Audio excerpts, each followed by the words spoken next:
সরকারি বিভিন্ন দপ্তরে পার্ট টাইম চাকরির সুযোগ দেওয়া হচ্ছে শিক্ষার্থীদের। যেসব পদে স্থায়ী নিয়োগের দরকার হয় না, সেসব পদে শিক্ষার্থীরা কাজের সুযোগ পাবেন। স্থানীয় সরকার, পল্লী উন্নয়ন এবং সমবায় এবং যুব ও ক্রীড়া মন্ত্রণালয়ের উপদেষ্টা আসিফ মাহমুদ সজীব ভুঁইয়া সম্প্রতি তার ফেসবুকে এই তথ্য জানান।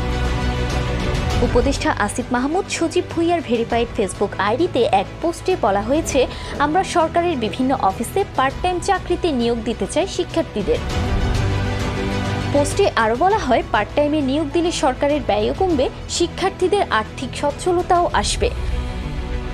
গত শনিবার ঢাকা উত্তর সিটি কর্পোরেশনের নগর ভবনে আয়োজিত এক অনুষ্ঠানে প্রধান অতিথির বক্তব্যে তিনি বলেছিলেন, বিভিন্ন উন্নত দেশের মতো 5ই আগস্টের পরে ট্রাফিক পুলিশের সহায়ক হিসেবে প্রায় 1000 শিক্ষার্থীদের পার্ট টাইম হিসেবে নিয়োগ দেওয়া হয়েছে।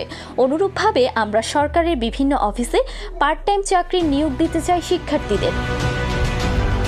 তাই পার্ট টাইমে নিয়োগ দিলে সরকারেরও ব্যয় কমবে, একই সাথে শিক্ষার্থীদের আর্থিক সচ্ছলতাও আসবে। তিনি আরও বলেন, আমরা বিষয়টি নিয়ে কাজ করছি এবং কিভাবে তাদেরকে নিয়োগ দেওয়া যায় সে বিষয়ে আলোচনা হচ্ছে।